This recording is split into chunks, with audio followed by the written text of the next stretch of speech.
Bonjour chers téléspectateurs, j'espère que vous vous portez bien parce que moi je vais super bien. Elvin Adjinda, animatrice de votre émission Espace Santé. Cette émission qui vous permettra de vous informer sur les différentes maladies qui sévissent actuellement dans le monde. Alors ici, nous sommes dans les locaux de la résidence EMEFA, dont les administrateurs ont bien voulu nous accompagner dans la réalisation de cette émission. Alors, chers téléspectateurs, vous n'êtes pas sans savoir que l'ennemi commun invisible du monde entier, actuellement, c'est le Covid-19. Et je profite de cette occasion pour rendre hommage à ma grand-mère décédée le 31 mars passé du Covid-19. Hommage à toi, grand-mère. Pour parler de ce sujet, nous avons invité le docteur Isaac Hunyigbe. Docteur Isaac, bonjour. Bonjour Elvin. Merci d'avoir accepté notre invitation. C'est moi qui vous remercie. Alors aujourd'hui, nous allons parler du Covid-19. Déjà, comment pouvons-nous définir le Covid-19? Le Covid-19 est une maladie qui a surgi en Chine à la fin de l'année 2019. C'est une maladie qui est due à un virus extrêmement contagieux qui a pris départ à Wuhan, une province donc de la Chine, et qui s'est rapidement répandu dans le monde entier.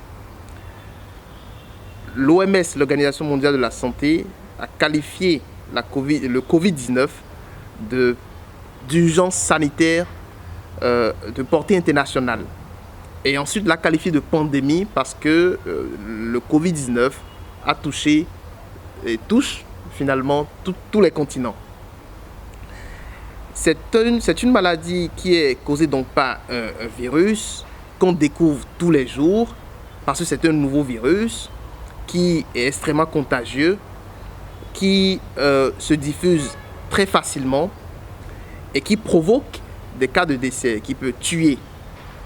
Et donc voilà un peu ce qu'on peut dire par rapport au Covid-19. D'accord. Quels sont les modes de transmission de la maladie? Le Covid-19 peut se transmettre de plusieurs façons, mais il faut retenir que c'est une maladie qui se transmet d'une personne malade à une personne non malade. La contamination, la transmission est interhumaine, directe ou indirecte. De façon directe, elle se fait par l'intermédiaire des gouttelettes, des postillons émis par la personne malade à travers la toux ou à travers un éternuement. Donc quand le sujet malade éternue ou tousse, cette personne émet des gouttelettes, émet des postillons qui contiennent le virus, et ces gouttelettes sont reçues par la personne non malade à travers sa bouche, son nez ou ses yeux. Donc la personne qui reçoit donc ces postillons qui contiennent le virus reçoit donc ces postillons-là et tombe malade. Ça, c'est la transmission directe. Il y a la transmission indirecte par le biais des surfaces inertes. C'est-à-dire que le sujet qui est malade éternue ou tousse, émet des gouttelettes qui contiennent le virus. Ces gouttelettes se déposent sur les surfaces inertes, sur une table par exemple. Le sujet qui n'est pas malade pose par exemple sa main au niveau donc de cette surface inerte, de cette table, ramène cette main au niveau de la bouche, du nez ou des yeux, et ainsi acquiert la maladie. Donc voilà un peu comment est-ce que la transmission se fait. Donc interhumaine par les gouttelettes qui contiennent le virus, émises lors de la toux ou lors d'un éternuement, et indirecte par l'intermédiaire des surfaces inertes. Donc ce sont les deux modes de contamination actuellement décrits. D'accord. Alors, quelles sont les manifestations de la maladie? Le Covid-19 se manifeste de plusieurs façons. Mais avant d'aborder les manifestations, il faut dire qu'il y a une partie des personnes qui ont le Covid-19 qui ne manifestent pas, qui n'ont pas de symptômes, qui sont asymptomatiques. Donc nous avons les formes asymptomatiques de la maladie. Donc la personne a le virus, mais n'a pas de symptômes, se porte très bien et va bien, n'a aucun symptôme, n'a pas de fièvre, n'a rien. Mais cette personne qui a le Covid-19 et qui n'a pas de symptômes est capable de transmettre la maladie à quelqu'un d'autre. Donc la personne est apparemment en bonne santé, mais est capable, en éternuant, en parlant, en postillonnant, de transmettre la maladie à des personnes qui ne sont pas malades. Ça, c'est par rapport aux formes asymptomatiques. Nous avons ensuite donc les formes symptomatiques. Et les symptômes que nous avons, c'est la fièvre, c'est les maux de tête, on parle de céphalée, ce sont les douleurs musculaires, c'est la fatigue, l'asthénie, on parle d'asthénie en médecine, donc la personne est fatiguée. C'est aussi, donc j'ai parlé des douleurs musculaires, donc c'est la toux, la personne qui tousse, donc une toux généralement qui est une toux sèche. C'est l'écoulement nasal, c'est-à-dire la personne est comme enrhumée ou bien a les nez bouchés. C'est le mal de gorge, donc la gorge qui fait mal. Donc ce sont les symptômes qu'on a en général. Vous avez des symptômes plus graves qu'on appelle le symptôme plus grave qu'on observe souvent, c'est la dyspnée, c'est la difficulté du sujet à respirer. Vous avez également d'autres symptômes qui ne sont pas classiques, comme l'anosmie, c'est-à-dire c'est la perte de l'odorat. La personne n'arrive plus à sentir les odeurs, quelle que soit la qualité de l'odeur, elle n'arrive plus donc à sentir l'odeur. Et l'agueusie, l'agueusie c'est la perte du goût. La personne n'arrive plus à sentir le goût des aliments, le goût de l'eau, même si l'eau n'a pas de goût. Donc la personne ne sent plus les goûts. Et souvent ces deux symptômes, c'est-à-dire l'anosmie et l'agueusie, sont observés chez les sujets souvent jeunes. Et ces symptômes surviennent de façon brutale. À part ces deux symptômes, il a été récemment décrit des signes, des symptômes cutanés, comme des rougeurs persistantes au niveau de la peau, comme l'urticaire. L'urticaire, c'est lorsque la peau vous démange de façon inhabituelle. Quand vous avez ces symptômes-là aujourd'hui, eh bien, on peut soupçonner le Covid-19. Il y a également d'autres symptômes neurologiques qui sont également décrits. Vous avez des patients qui viennent pour épilepsie, qui viennent pour coma, et chez qui on découvre que c'est le Covid qui est responsable de cet état neurologique comateux, ou de cet état donc neurologique, ou de cet état donc d'inconscience, ainsi de suite. Donc, les symptômes aujourd'hui, c'est-à-dire les symptômes évoluent au jour le jour. On découvre chaque jour de nouvelles facettes de la maladie. Et donc, mais actuellement, ce sont les symptômes qu'on décrit. L'autre chose qu'il faut savoir aussi, c'est que le sujet qui a le Covid peut évoluer vers la réanimation, vers les soins intensifs, où il aura besoin d'oxygène. Donc la difficulté respiratoire sera importante et où il sera même obligé, dans certains cas, d'être mis en coma, dans un coma artificiel, pour pouvoir être mis sous assistance respiratoire. C'est-à-dire qu'on calme ses poumons et on met un appareil pour lui permettre de respirer, parce qu'il n'arrive plus à respirer par lui-même. Donc, les symptômes de Covid sont extrêmement variés et il faut faire très attention pour ne pas passer à côté. D'accord. Alors, docteur, quels sont les traitements pour le Covid-19 à ce jour? Il faut dire que pour le moment, le traitement qu'on fait en général, c'est un traitement symptomatique. Le traitement symptomatique, c'est quoi? C'est qu'au lieu de s'attaquer à tuer le virus, on s'attaque à calmer les symptômes. C'est-à-dire que quand quelqu'un, par exemple, a la fièvre, on lui donne un médicament pour calmer la fièvre. Quand quelqu'un a la fatigue, on lui donne des médicaments pour qu'il ne soit plus fatigué. Donc c'est un traitement symptomatique. On s'attaque aux symptômes parce que justement, pour le moment, on n'a pas de médicament vraiment validé qui est efficace contre le virus. Il y a des essais thérapeutiques, des essais cliniques qui sont en cours dans le monde entier pour tester les médicaments, pour voir ceux qui sont efficaces et pouvoir mettre les patients sous traitement.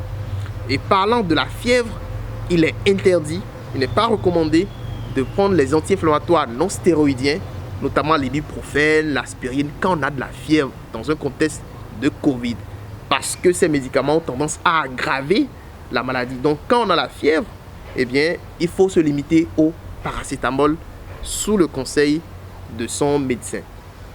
Et donc, aussi bien les anti-inflammatoires non stéroïdiens que les anti-inflammatoires stéroïdiens, il ne faut pas les prendre dans le contexte de Covid parce que ces médicaments auront tendance à aggraver la maladie. Donc, il faut vraiment s'en remettre au conseil du médecin. Donc, le traitement est symptomatique pour l'instant. Mais dans certains pays, dans beaucoup de pays, il y a des protocoles qui sont essayés.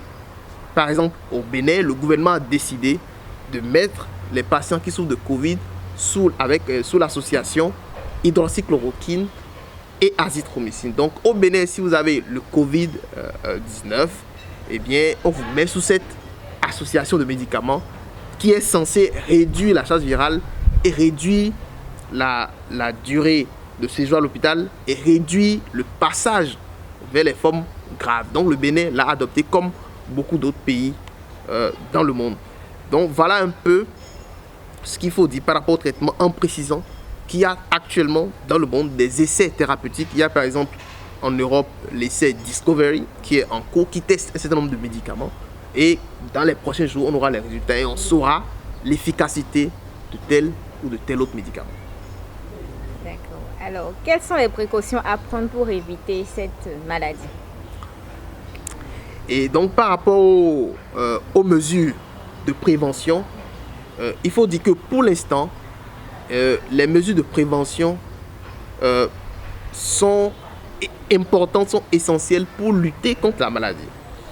Et tout le monde maintenant connaît les gestes barrières. On parle souvent des gestes barrières. Et les gestes barrières que nous connaissons, c'est la distanciation sociale. Quand vous êtes avec quelqu'un, vous devez être au moins à 1 mètre de la personne pour justement éviter que la personne en toussant ou en éternuant ne vous envoie des gouttelettes qui contiennent le virus. Donc c'est pour ça qu'on demande la distanciation sociale. Le deuxième geste barrière, c'est de se laver les mains régulièrement à l'eau et au savon pendant au moins 20 secondes. Donc ça permet d'éliminer le virus parce que le virus a une couche, a une enveloppe qui est constituée de graisse. Donc quand vous utilisez du savon, c'est comme si vous voulez laver un bol qui a de la graisse. Quand vous mettez le savon, eh bien vous enlevez la graisse facilement. La graisse se dissout dans le savon.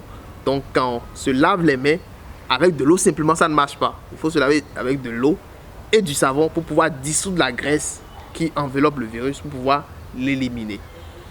Si on n'a pas de l'eau et du savon sur le champ, il faut utiliser le gel hydroalcoolique. On fait un frictionnement avec le gel hydroalcoolique pendant quelques secondes pour pouvoir aussi se protéger. Mais quand vous avez le gel hydroalcoolique et la possibilité de faire le lavage des mains à l'eau et au savon, il faut préférer le lavage des mains à l'eau et au savon. Le lavage des mains à l'eau et au savon est plus efficace que l'utilisation du gel hydroalcoolique. Vous utilisez le gel hydroalcoolique que lorsque vous n'avez pas le dispositif de lavage des mains.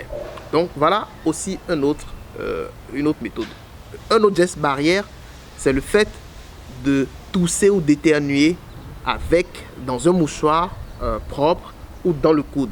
Quand vous finissez d'éternuer ou de tousser dans le mouchoir, vous le jetez et vous vous lavez les mains.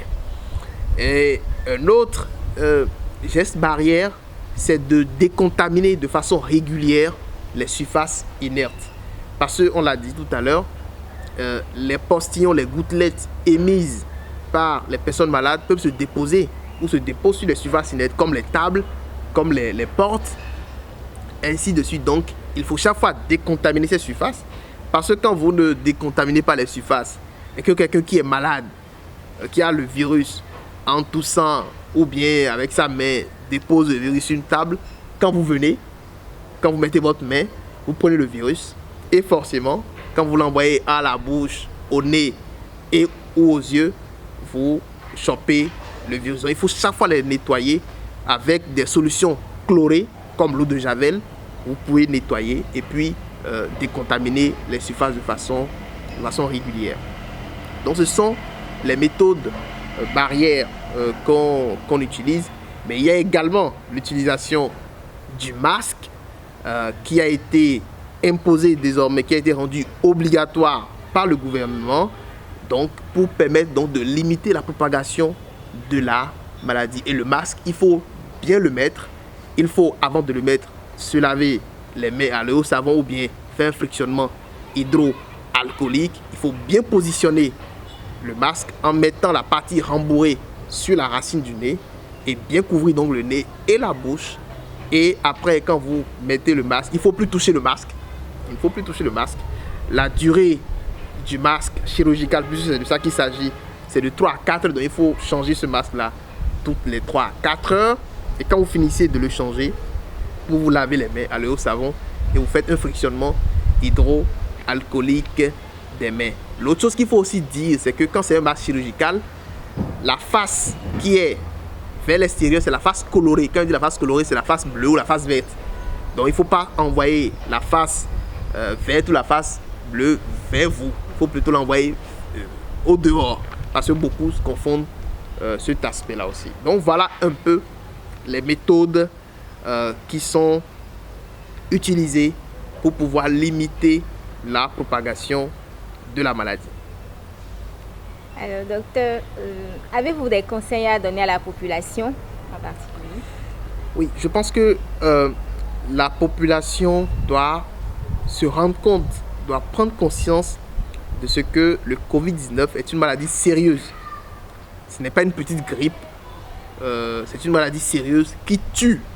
Donc les populations doivent savoir ça. Ce n'est pas quelque chose qui a été balancé ou bien c'est pas quelque chose qui ne tue que les blancs, non. Où on dit, bon, ce n'est que les noirs n'auront pas la maladie, il fait chaud en Afrique, l'Africain est résistant. Non, nous voyons déjà qu'il y a beaucoup de morts en Afrique, il y a beaucoup de personnes qui sont malades.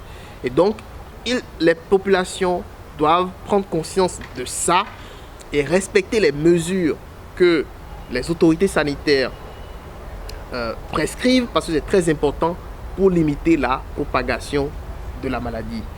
Et les populations doivent aussi faire attention aux informations qu'elles reçoivent, notamment sur les réseaux sociaux, parce qu'il y a beaucoup de fausses informations, beaucoup de fake news qui circulent sur les réseaux sociaux.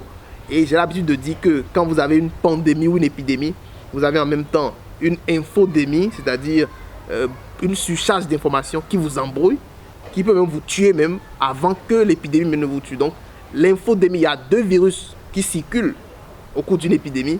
Il y a le virus de Covid et il y a les fausses informations. Ce sont les 2 virus qui circulent à une vitesse incroyable. Donc il faut en même temps combattre le virus, mais combattre aussi les fake news. Et c'est pour ça que je vous remercie, Elvin, pour cette initiative, parce que vous contribuez à tuer les fake news, cet autre virus qui rend difficile la lutte. Donc je trouve que c'est très bien. Et vos téléspectateurs, ceux qui sont abonnés à votre page, forcément ont la bonne information et peuvent donc partager avec ceux qui sont autour d'eux. Donc il faut que les populations donc suivent des programmes de qualité comme le vôtre, mais également suivent ce que les autorités sanitaires disent, s'abonnent donc aux pages officielles des organisations de santé pour pouvoir avoir la bonne information. Donc il faut se protéger, protéger les autres. Quand on a un symptôme qui ressemble aux symptômes de Covid, il ne faut pas fuir. Il ne faut pas fuir, il ne faut pas disparaître. Non, parce que quand vous disparaissez, vous vous mettez vous-même en danger. Vous mettez vos enfants en danger, vous mettez votre femme, votre mari, vos proches en danger. Donc quand vous avez un symptôme qui ressemble à Covid, il faut appeler les numéros qui sont diffusés par le gouvernement. Et ceux qui sont derrière ces numéros-là vont vous orienter. Quand vous avez les symptômes, il ne faut pas aller à l'hôpital. Parce que quand vous allez à l'hôpital, vous mettez en danger le système sanitaire, vous mettez en danger les soignants qui sont au premier plan. Il faut donc ne pas aller à l'hôpital, il faut plutôt appeler pour qu'on puisse savoir exactement ce que vous avez et vous orienter. Parce que si le système sanitaire ne fonctionne pas, eh bien, il n'y aura pas de médecin pour soigner les malades. Parce que quand, par exemple, vous avez les symptômes, vous allez dans un centre de santé et qu'on se rend compte que vous avez la maladie, tous ceux qui ont été en contact avec vous, on les met en quarantaine. Donc imaginez si on doit mettre tous les médecins du pays en quarantaine, il n'y aura pas de médecin pour soigner les malades. Donc c'est pourquoi on demande aux populations, quand vous avez des symptômes qui ressemblent aux symptômes de Covid, il faut appeler pour qu'on puisse savoir ce que vous avez et vous orienter. Donc, c'est l'essentiel de ce qu'il faut dire aux populations et vous remercier pour l'invitation parce que c'était un plaisir. Ça permet aux populations d'être informées. Merci, docteur. Je vous en prie. Alors, chers téléspectateurs, vous venez de l'entendre, le mal est réel.